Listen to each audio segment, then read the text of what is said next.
ఉద్యమాలలో మా యూత్ కాంగ్రెస్ అధ్యక్షుడు మా వాళ్ళందరూ కూడా ఇందిరా పార్క్ దగ్గర మీతో పాటు దీక్షలో కూర్చుకున్నారు. ఆ రోజు నేను రాలేకపోయినా మా రాష్ట్ర యూత్ అధ్యక్షుడు శివసేనను వాళ్ళందరినీ మీకు అండగా పంపించడం జరిగింది. ఈ సమస్య పట్ల మీరు లేవనెత్తుతున్న అంశాల పట్ల నాకు సంపూర్ణమైన అవగాహన ఉన్నది. ఇవి పరిష్కరించలేనంత జటిలమైన సమస్యలు కూడా రావు.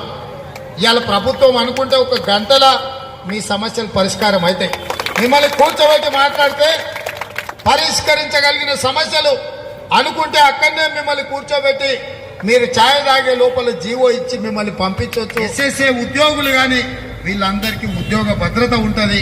మీ సమస్యలకు పరిష్కారం దొరుకుతుంది. కూడగొట్టిన మొదటి నెలల్నే మిమ్మల్ని సచివాలయానికి పిలిచి సగౌరవంగా మీ సంఘాలతో కూర్చొని మీ సమస్యలన్నింటినీ పరిష్కరించే బాధ్యత కాంగ్రెస్ పార్టీ తీసుకుంటుంది.